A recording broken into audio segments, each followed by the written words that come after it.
Good afternoon, everybody. My name is Annelies Goger, and I am a fellow at Brookings Metro. I'm here today in Indianapolis, Indiana, which is part of a project that I'm leading at Brookings with 3 states, Indiana, Alabama, and Colorado. So we have delegations in the room from all 3 states, and we're focused on building policy solutions to scale earn and learn opportunities, which are opportunities where you get to progress in your education at the same time that you're in the workplace getting work experience and getting access to professional networks. And one of the main earn and learn interventions that's become very popular in recent years is youth apprenticeship. So we're here today actually on the campus of Roche Diagnostics, which is the US headquarters, where we have 3 youth apprentices joining us because we felt it was important to hear their perspective about their experiences here at Roche.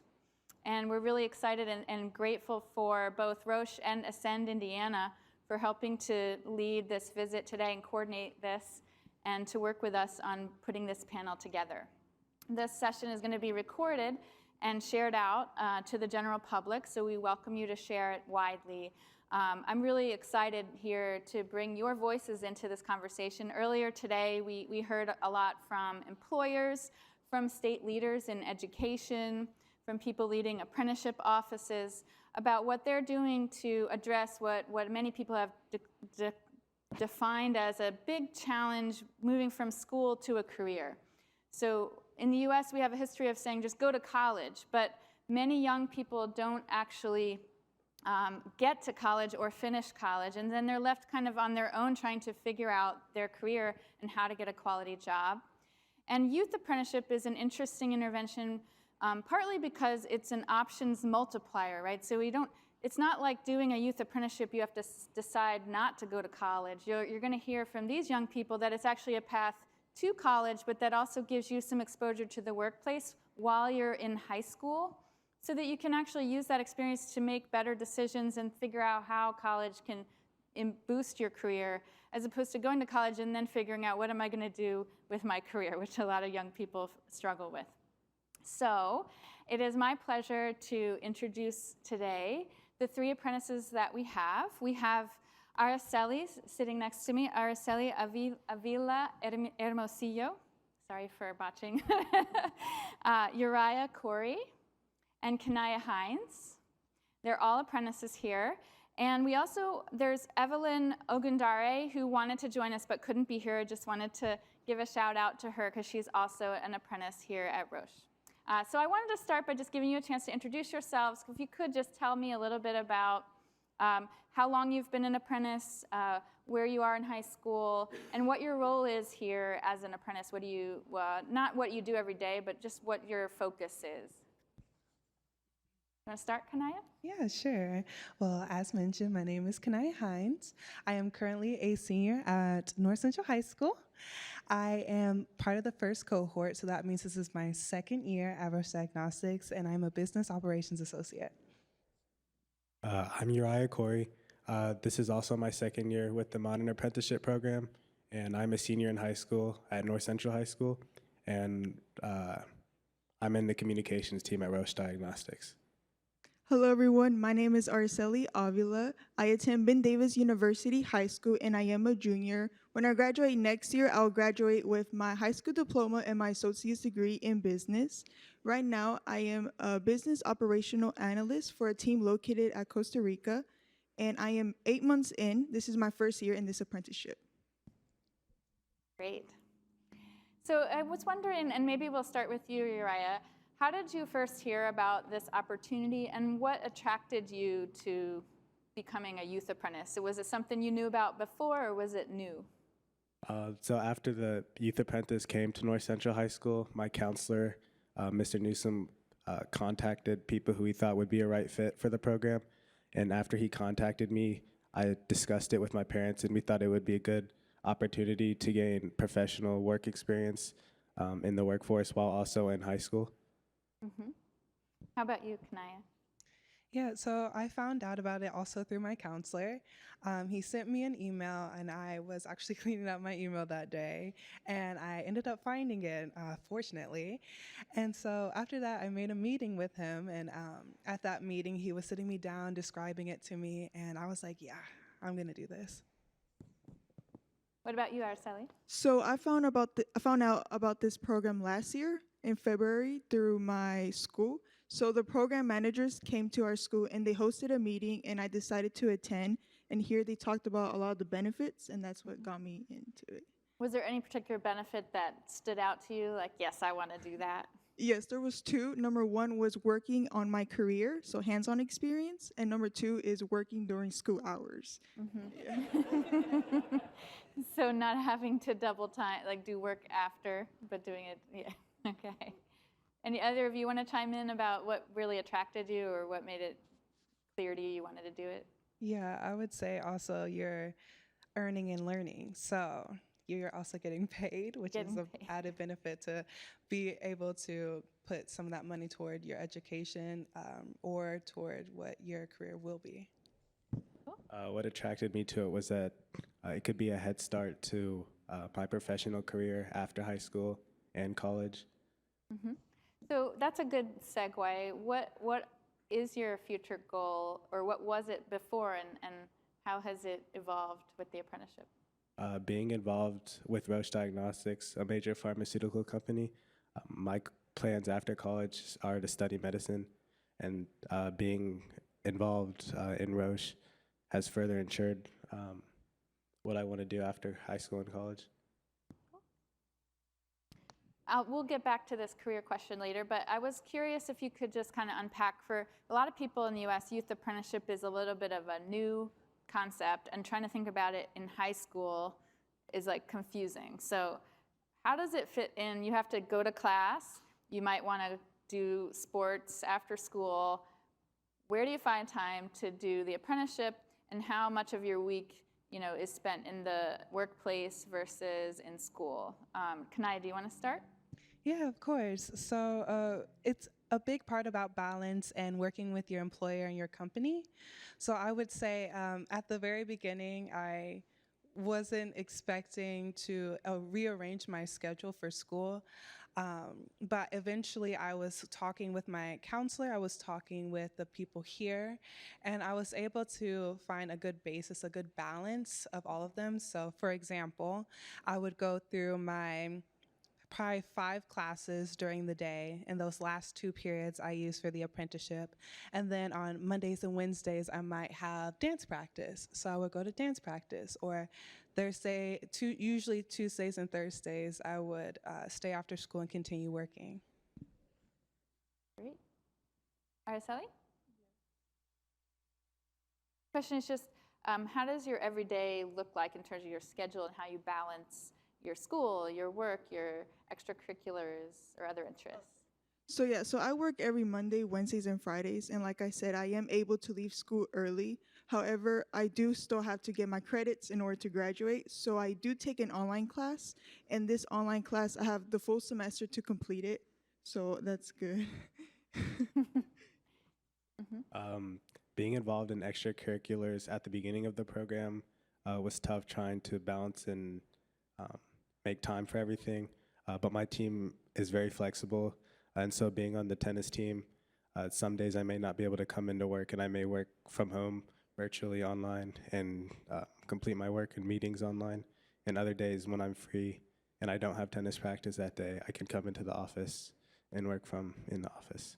Yeah, so I'm seeing a theme here, which is partially, number one, the schools are really important, and they play a role in not just like telling people about the opportunity, but really being able to support people as they try to juggle all these different priorities and make sure that they can be flexible to adapt to the specific needs of the student, right? Would you say that that's been helpful for you, and what other kinds of support do you think schools should provide if they're thinking about starting a youth apprenticeship program?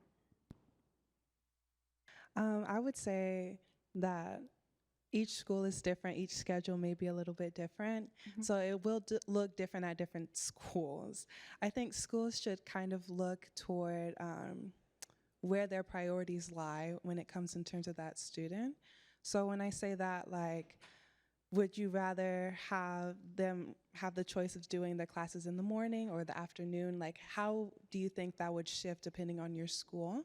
And then I would also say that kind of looking at individual students and seeing what they are interested in and seeing what initiatives that the school can take to get more students involved. Anything else to add? I agree with Kanaya, and I think depending on the individual and the role that they have in their apprenticeship, it can depend whether they go to work or they have their school classes earlier in the day or later in the day, depending on when they have like team meetings or when they want to work on their own projects. Yeah, I would just add on to this. So I would just say a lot of students just need a little push, maybe from team members, from counselors, teachers, in order to get started. So like for me, I have a lot of support from my team members, my supervisors, and a lot of my managers as well. So And what about your parents? I'm curious how they responded, and was it a challenge to get them on board, or were there any concerns that they had, and how have they been through this process? I think it's normal for like a parent to like be concerned, especially when it's a commitment. So for my mom, she was like, "Oh, this? Oh, that? I love this. What are the logistics of it?" And so we just having that sit down, having that place where you can discuss. So it's just really about communicating. It's different per person. My mom, she loved it. She was on board almost immediately because of the benefits, and it was because it was something I was passionate about, so she was very supportive in that. But for those students who are a little bit on edge if they want to do it or not, having that sit down with the parents and being like, here's the pros and here's what are seemingly the cons, what looks best for me.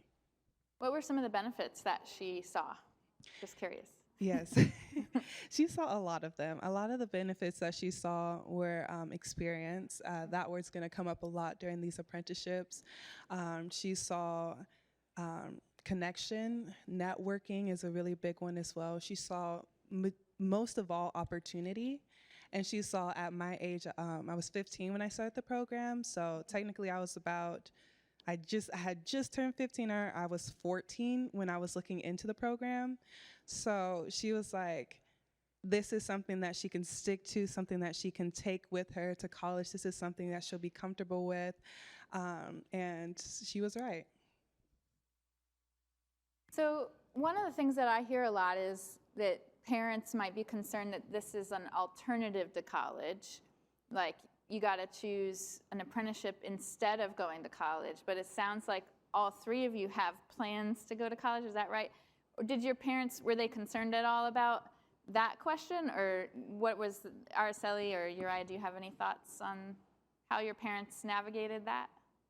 From the beginning, I was reassured by my youth apprenticeship manager that I could continue this throughout college virtually, and then coming home from breaks, I could go into the office still. So you can even continue the relationship with Roche after you go to college? Yes. That's great. Did you think that that was going to happen before, or was that something you learned as part of the apprenticeship? It was something that I learned as a part of the apprenticeship, and as I went along with my experiences, I learned that I can still continue to do my work from a remote location. I'll add on to that. So I've always been sure I wanted to go to college, especially since I'm going to get my associate's degree. So I think it's so much more easier. And all this is going to do is just help me learn more and have a great experience. So in some ways, you're doing it faster because you're coming out of high school with the associates. Oh, yes, Yeah. yes, yes. Cool. All right. Well, I was curious, because I think, Kanaya, you mentioned how you wanted that work experience. I wanted to talk a little bit about what kind of feedback have you gotten from your supervisors here at Roche? And can you talk a little bit about what you've learned from this experience? What kind of surprised you as you came in? And what did you take away from it that maybe before you started you had no idea around the workplace or your job or the career that you're considering? I will say I was most surprised. Well, two main things I was very surprised about. I was very surprised at how much had learned about the business environment in the culture and really like lots of different aspects that I'd never thought that I would end up in. And then I would also say I was very surprised. I love you guys, but I'm very surprised at how kind and loving everybody was. So I was very surprised that I was accepted very quickly. I was trained. I was treated as a asset to the team, and so I was treated that as if I were really giving something. I was really contributing to what our team was doing, and so I was very surprised to see that so many adults can trust a 15-year-old, honestly.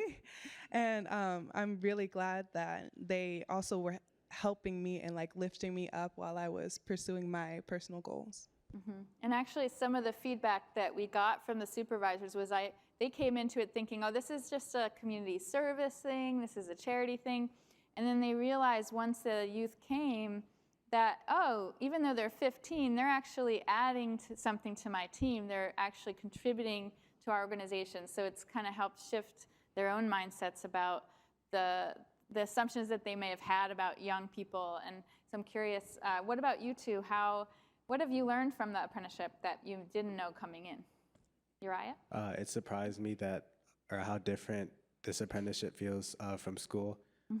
I enjoy the work that I do here, and I'm enjoying working with my colleagues and how supportive they are.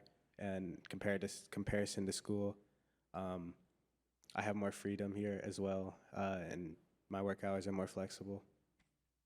So you also mentioned earlier when we were talking that you're in communications. What did you think it was before, and what do you know it is now? Originally, I thought communications was, I guess, actually communicating through, I guess, verbally to customers. But I've learned that it's much more than that. It's telling stories through storytelling on pages, communicating through presentations. I didn't realize how many different ways there were to communicate messages than before. Cool. What about you? So I'm surprised about how many skills I have learned, like OKRs, leans, continuous improvement, and all these skills that I probably wouldn't have learned until I'm way older. So yeah, and also like simple skills such as, he said, talking to people, how to talk to people formally, and simple skills as well, such as using Google calendars, scheduling meetings professionally, having notes, like what is this meeting about, including all those informations in. So. And we were chatting earlier about how you worked with the Costa Rica team, and you said you did some of that work in Spanish, which you're bilingual in. How did that make you feel about your ability to use that Spanish language proficiency as an asset for yourself? Like, what did that feel like as an apprentice? Oh, it makes me feel good. I would say it's good to talk both languages to them. And yeah. Cool. Anything else that you want to say on this topic of things you learned? Or? I can say one, it's definitely not as cool as speaking another language, but I can definitely say that it really like made me want to pursue like my dreams. It showed that there were so many things that are possible. It showed that I could be a part of change in many different places. So I really am surprised at how not only I, but the other apprentices on here and all the apprentices were able to be an example of change. Cool.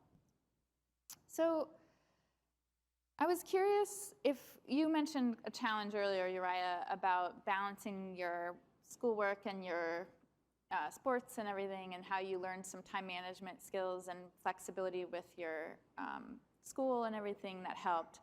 What other challenges have you faced, and what do you think has helped overcome them? Within Roche, I think it was near the end of last year, I was originally in the digital strategy and marketing team, but there was a personnel change which affected many of my colleagues, including my boss. So after I was left without a team, but my modern apprenticeship manager was supportive and helped me through that and helped relocate me to a team. And through that situation, it helped me learn that some things are out of your control, and time is the only thing that will create an outcome. Yeah, so sometimes there's a lot of restructuring and things that you can't really have any control over, and you have to be adaptable. That's a really important skill in life in general, not just in work. Anything you want to add? So I could talk about some challenges that I have gone through. Number one, I would say time management. So I'm involved in Best Buddies, a club interrupting racism. I'm a secretary for both National Honor Society as well as my class officers in school. So all of this on top of my school and my work has definitely taught me to manage my time efficiently. And then I will also say getting out of my comfort zone. For example, when I had to do the interviews, I met with so many new people. I built a lot of network connections. And this, I would say, is definitely a challenge that I've overcame, and I'm still overcoming as of right now. So. What about you? Do you have any challenges you want to talk about? I think the main challenge that I personally faced was not actually with my job or anything. It was on the school side of things. So it was really kind of working to get that scheduling fixed and looking at how those avenues will be. But I can say that also, as Araceli was saying, with time management, that was also a thing for me to kind of plan out how I was going to go through my day with a lot of my AP classes, like having homework a lot, or having volunteer times, or also being part of NHS. Like, you have responsibilities, but it all becomes this like beautiful plethora of chaos, and it just works. So Seems like you wanted to add something. No? All right.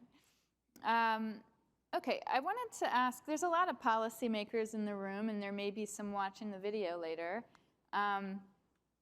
What kinds of supports or things could be changed about high school or your apprenticeship? What could adults do to make this smoother for young people, or to make it more widely known and available to your friends?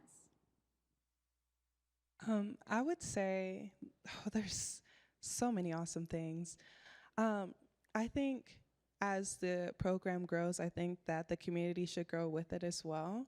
So kind of finding different ways to do that, I would say, it goes along with one of my challenges, I guess you can say, is like transportation.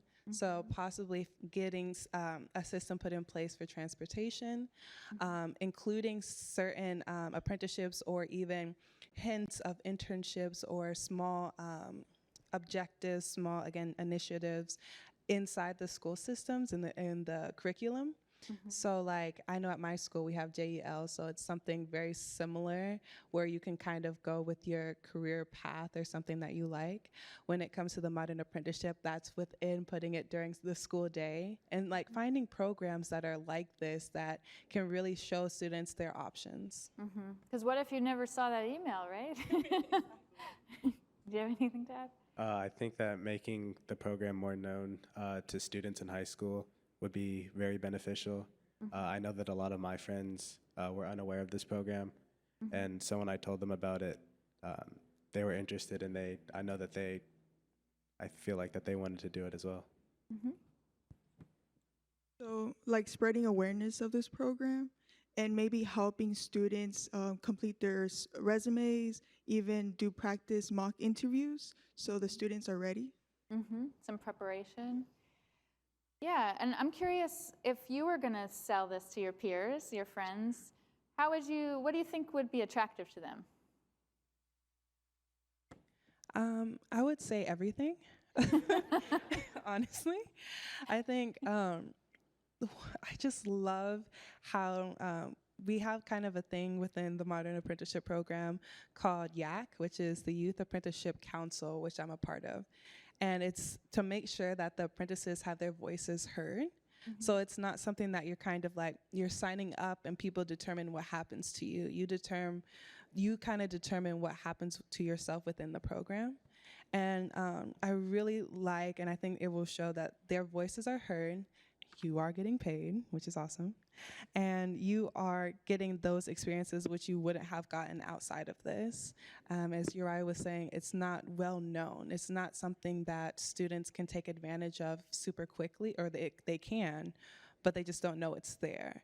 So it's like, I think if I were to show my peers this, because it does deserve awareness, that you get paid, you get experience. If you're in healthcare, you get those certificates, and you get your voice heard. Well said. All right. Do you have anything to say, Araceli? So I would definitely recommend this to my friends. Is you all you do is you're just going to build your network. You're going to get experience, and it's also a great way to start your career. Just because you know what you actually like and do not like. Like I know a lot of my friends say, "Oh, I want to get into this or that," but I don't think they actually know if they're going to like it. So sometimes they could end up spending a lot of money, a lot of time in college just for, I'll say, a waste, just because it's not helpful. Good point. Yeah. So I think on top or while getting paid, you're learning invaluable experiences while being, while gaining work experience. Then it gives you a head start on your career for what you want to do with your future. And you have more control, more networking, more connections through the Modern Apprenticeship program. Great. Those are all really good messages, I think. And I think a lot of employers right now are struggling with this exact question of how do I attract young people to my organization? So it's great to hear it right from your mouth. We talked a little earlier about your college aspirations and this as an opportunity multiplier rather than a choice between college or an apprenticeship. I wanted to go a little deeper now and just hear, what is your future aspiration? What are your plans? And how do you see your career taking shape in the next 5, 10 years? Araceli, you want to start us off? So like right now, I'm just a junior, so I have till next year to have like a deep dive of what I actually want to pursue. And as of right now, I do want to go to college, and then after I get my bachelor's degree, I want to attain a job. And this is where a lot of people are challenged because they lack an experience. However, I do believe that I will have the advantage of having the experience already. And in 5 years, I don't know where I see myself yet, just because plans do change, but I do see myself living successfully, so. Do you think that you might want to stay on at Roche, or you're not? I mean, you don't have to commit or anything, but is this a thing that you think you could do or might consider doing? Yes, if I ever, have the chance and the opportunity, I would definitely stay here. What about you? I think with my goals is wanting to be an endocrinologist and study medicine, being involved in a company such as Roche, where they do deal with diabetes management, will be very beneficial. And I plan to stay with the Modern Apprenticeship program through my first year of college as well. Oh, you definitely plan to stay on? Yes. Yeah, great. And beforehand, were you thinking it would lead to that, or was that part of your calculus? Beforehand, I wasn't thinking that I would stay on, but after my great experiences, I want to stay on now. Cool. Well, I know where I'm going to school, so am I? Yes, tell us. Okay, I'm going to Purdue University, so let's go Boilermakers. So one big thing is I do want to stay with this program my first year. I really, really hope that Roche will have me full-time at one point. I definitely want to come here. I love it here. I love the community. I love the work. And I think people underestimate how much this program means to college and what it means to kind of get into that. For me, this program was able to prove to colleges that I have not only great value, but I also bring some experience as well. So they wanted to invest in me in turn. So I get to go to college for free. Wow. Congratulations. So that's one big part. Which is awesome. And then I just think that this is everything, if I can say. As I used to earlier, it's investing in you as a person. And so I really want to use this to kind of shape how my career goes. So I want to be in marketing and supply chain management. So the networking here will allow me to kind of shape that career, kind of be successful, as Araceli was saying, and be happy with my lifestyle. Fantastic. Congratulations. I wanted to wrap up with kind of a big picture question before we turn it to the audience to ask some questions, so get them ready. So if you were sitting in front of President Biden today or the Congress, who knows, maybe they'll watch the video. What would they say? You know, youth have been through a rough time the last few years, right? And it's been hard with all the shutdowns and all the things. I could imagine just the anxiety of like, how is this going to impact my career? So what would you say to our national leaders, to state leaders that are in the room right now or watching online? What do they need to know about youth and what would be helpful to help make a transition into a career? I would say, good question. I would say don't forget about us. Don't forget that we have ideas. Just know that a lot has happened, a lot is going on, and it can sometimes, not all the time, but have youth in a iffy light sometimes. And I think it's important for them to know that, like, we want to help the generation above us and below us. We have ambitions as well. Mm-hmm. And it's very important, as I mentioned earlier, for the youth to have a voice and to know that we can be influential in this world even at a young age. Great. I agree with Kanai, and I also think that it's important for the youth to have a voice in those in the modern apprenticeship program, that they are making a difference in the companies that they are working in and actually doing meaningful work, not just busy work or something that they are given to just complete because they're in the program. And I also think that it's important that they share their ideas with their team, and that they have a meaningful impact. Yeah, there's a lot of stereotypes that youth are just not ready for professional life. And oftentimes when someone first starts, there is a lot for them to learn. There is a bit of a hill to climb. But what we heard from some of your supervisors was the transformation that happens. You know, I mean, even when it comes to just writing an email, right? Think the simple things that we take for granted in the professional world, you know, after a little bit of practice, it's pretty amazing what kind of, what potential it can unlock when you give someone a chance. And I think that's a really good point, that just because someone shows up kind of unfamiliar, you know, giving them a chance to figure that out is actually sometimes unleashes a lot of really great ideas and contributions to the team.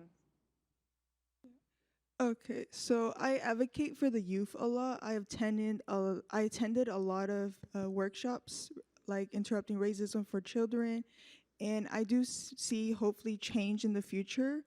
I know I hate seeing like the news every single day, seeing the same things repeat again and over again, just because there's no change, no actions are occurring, and I feel like we have the potential to make the change. Great. Thank you. So I want to open it up to the audience to see if you have any questions. If you want to raise your hand, we have a mic here. Brad, go ahead. Yes. Well, first of all, just want to thank you because you've inspired us today. The competence and the maturity, it's truly remarkable. The question I have is, have you been able to, you're balancing a lot, right? Sports, extracurricular, and then there's your high school completion. Have you been able to also request from your school some maybe technical training that helps you in your job? Maybe a specific course you otherwise wouldn't have access to that is directly relevant to the work you do that could help you be better in that job. Has that been part of the apprenticeship, or have you had conversations about how that could be part of the apprenticeship? Does that make sense? Okay. Yes, so within Roche, there are trainings specific for your role in your job.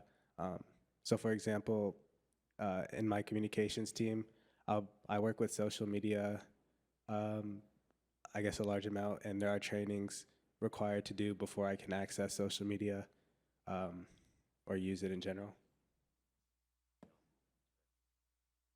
I'll add on to that. We have training specific to our role, but we're starting to see a lot more is our youth apprenticeship managers coming to our place of work and suggesting credentials that we can earn, as well as certificates that we can earn at our time, during our time, or outside of our apprenticeship. Yeah, so I've done a lot of Lincoln lessons as well as onboarding lessons for Roche, and all of those has helped. Yeah, so, and also like workshops. Roche has a lot of workshops as well that I've attended. So, yeah. Hi there. You all are super impressive, so thank you, and come to Colorado. We would be happy to offer you a job or college. Shameless.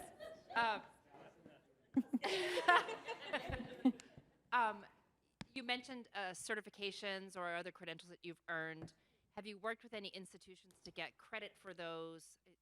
You've taken some AP classes. I'm sure those have transferability, but have any of the credentials that you've earned have any transfer value at Purdue or Ivy Tech or any place? Yeah, so actually the credentials that are being suggested to us right now are going to be through Ivy Tech. And through that, we can transfer them almost to any school of our choice. There are also different platforms as well that we're seeing that suggested outside of Ivy Tech. So what's that place called? Coursera. Okay, see, y'all know.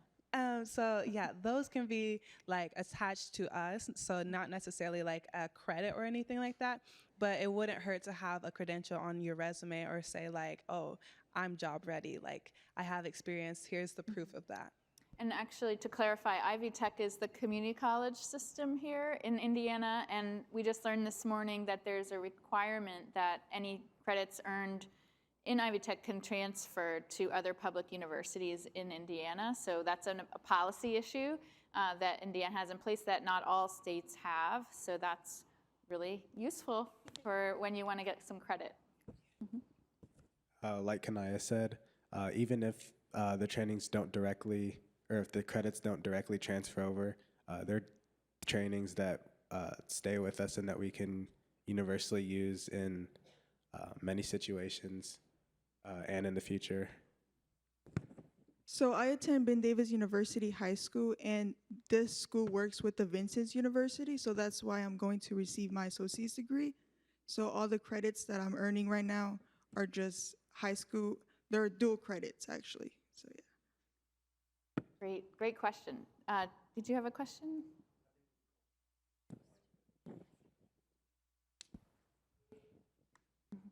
So part of the partnership that we started with the SIN, so Chris Macon's Roche Diagnostics, is we also have part where we actually pay for additional things for them that we cover from a Roche standpoint. So how do we really make sure we give them the opportunity to really excel at the things they're passionate about and do the meaningful work, but making sure we have a part of that journey with them. And so we get excited to hear when they say, yes, we want to come back.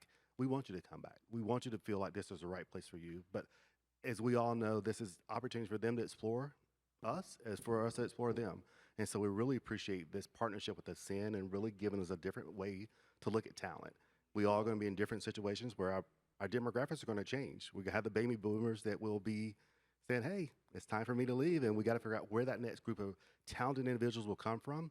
But we can't wait until we need it. We have to plan for it. And I think this is a great opportunity as you think about how do you really plan for what you need and getting those people in the right opportunity. But you see these talented individuals on the stage that I think about my daughter who's 12 and 9, and we're talking to some other parents here. It's like you wanted to put them in those situations for visibility, but for experience and exposure. And they're doing all those things, and they can say, great, they can make the right decisions for their long term and for their family and for their success. And I think this is really where we see the value of the program. It's not just the opportunity for them to get a paid internship. Yes, I hear you. But it's the opportunity for them to really to build the right stage for their success long term. And that's the value as leaders. We have to be taking how do we think about our future? So just great work from at SIN, just employee Indy, just phenomenal work. And so just proud to be part of this partnership with you as well. And if I can add on to you, sir, A really nice part about this is seeing someone like Araceli on here who's a junior and seniors, and like seeing the diversity of it all and seeing how this is a really big reason of why I like coming to events like this, to promote programs like this that, again, invest in our youth, invest in our voices, invest in our work ethic. So I really appreciate what you said. Thank you. So you mentioned that you're involved with the Youth Apprenticeship Council through the program here. I'm wondering, not every youth apprenticeship program in the United States has a Youth Apprenticeship Council. I'm wondering if you can share a little bit more about the value you think that that's added to the program here, and maybe give an example of some feedback you've been able to provide to the program. Yeah, absolutely. So in the Youth Apprenticeship Council, we are still getting started. So we're doing still our introductions, but we've actually gotten into our mission statement. And our mission statement revolves around like being just, being respectful, being sure that you communicate as well. So it's really to not only talk to like the administrators of the program, so our youth apprenticeship managers, of any problems that we feel are going on or communication issues, but we also get to have some interaction with the other apprentices. So Uriah and I, we both work at Roche, but we don't work in the same part, so we don't get to see each other outside of school. So it really gives us a chance to kind of interact with the other apprentices that are in different companies and different positions and things like that. And that's something that we hear a lot in actually diversity, equity, and inclusion initiatives that employers have at large, is that just having one isolated individual in a workplace doesn't feel super welcoming. So when you have a chance to have a peer group that, you know, really you can connect with, and I think that helps play that role where people can turn to their peers, build relationships, and sort of build a sense of belonging, and that you have a place to and space to have those conversations. And this is a good segue into a similar question. Of course, you guys have talked about, you know, many things in regards to hard skills. So how have you learned, you know, especially things about in regards to work ethic, coming to work every day, coming on time, having a great attitude, of course, being respectful of your leader, those type things. Talk a little bit about, you know, how you guys have you know, learned about work ethic. I would say that I feel like there's two ways we do that. So one way we get to be introduced into that kind of field, or like work ethic and being respectful, is the Modern Apprenticeship actually has like a boot camp at the very beginning, like right before we start working. So it's to kind of go over those key values. We also have to do modules that kind of like say, okay, like can't be on your phone, you have to interact with people, this is a job, this is professional, so you got to make sure we get those basics down. But also I would say for me, it comes pretty naturally. And also when you have a team that really wants you there, and team that works with you and sees how each other work, you guys get to see what that balance is. It's almost like nothing. It just comes naturally. So it's like, it's not necessarily that something that's trained, but you experience it. So you kind of see the level that they expect from you. And to add on to that, I think that while working with the cooperative and supportive team, work ethic is something that just comes with experience. I guess you develop your own sense of work ethic as you go along and as time passes. Araceli, I was curious how that also applies in a cross-cultural context in Costa Rican teams and American teams. How have you learned to navigate some of that? So since I work virtually, of course, we know that we just have to make sure the top is professional. Like, yeah. So We've all had to learn that. yeah, during COVID, yeah. So I would definitely say also that as well, and just using like words, like they said, it comes naturally. But sometimes I do learn it from my school as well. My school hosts advisory class, and in this class we have a lot of different assignments where we learn about professionalism, such as how to greet people and what to wear, stuff like those. And we also have Dress for Success days, and those are graded, so a lot of people have to actually dress up. Yeah, and it sounds like you also had some practice with interviewing and things like that. That's a super essential skill for getting a job, right? There's other sort of things that you've had exposure to that maybe others haven't, right? Cool. Any other questions in the audience?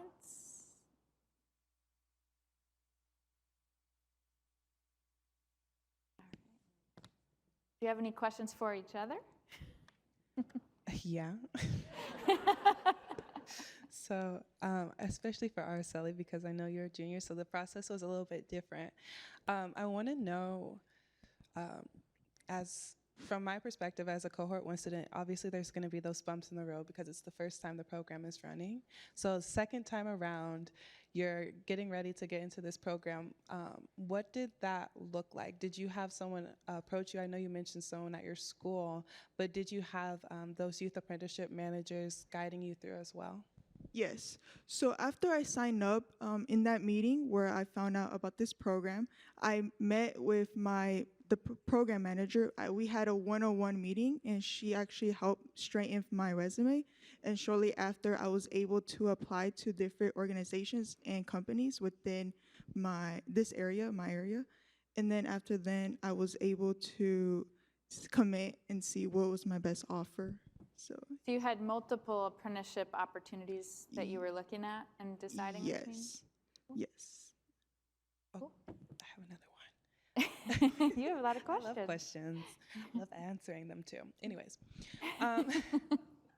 so do you have, this is for both of you guys. So when it comes to your after school life and like the balance, I know that's been talked about a lot. Do you guys see getting ready to be a senior and getting ready to have like those fewer classes and having more time for the apprenticeship, and then Uri going into college, do you think that you're going to dedicate more time to the apprenticeship than you've had in the past, or do you think you're going to keep it the same? I think that I will have more time to dedicate to the apprenticeship. Like over the summer, I know that I'll have a lot of free time, so I'll be able to come into the office much more frequently than I do now, which is 2 days a week. And also from home at a remote location, I'll spend more time working on projects and being involved.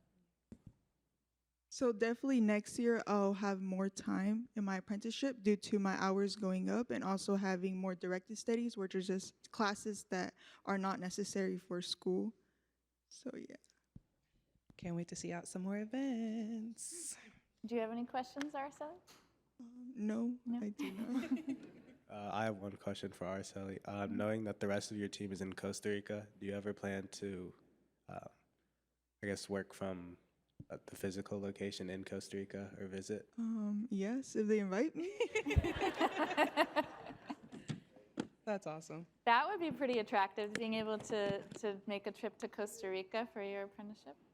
Definitely. Hopefully they'll take us to Switzerland too. You mean, come on, they're based off in Switzerland. We're gonna get there. All right, we hear that, Stephanie? They want to go to Switzerland. Let me go. All right. All right. Any other last questions to close it out? You go, Chris Lowry. It's not a question, it's a recommendation. Yeah, it's not a question, it's a recommendation. I think those of us sitting out here should make sure that later today we link with each one of these individuals if they are on LinkedIn, and that they, access, connect. Yes, that was only for those of you who are Hoosiers, okay? Yeah. Yeah. Yeah. It's exactly right. Great talent everywhere, right? I'm very serious. I'm already linked with some folks on stage and would advise you to do the same. And thanks, by the way. Yeah, I encourage them to post about this on LinkedIn after we're done here today. And I do think, just coming from my perspective, there's so much talent that we have in our young people that we often keep people on the sidelines just because they're not prepared or ready, or college just doesn't feel like the right fit for them right away, or whatever it is. We keep people on the sidelines and we don't really give them other options. So what I really appreciate about this is that you can really see how people have gotten into these roles and really blossomed and developed a sense of who they want to be in their career, who they want to be in their life. And I think it's a really wonderful thing that you all are enabling here, both at Roche and with partnership from Ascend, and all the state policies that enable these kinds of relationships to take place. So thank you so much. It's really an honor to hear your voices and appreciate your contributions today. And thank you to everyone here for being part of this event. And thanks to those of you online who are watching it. I think this is a really beautiful thing to share out into the world. I hope you share it more widely. So thank you very much. Thank you. Thank you.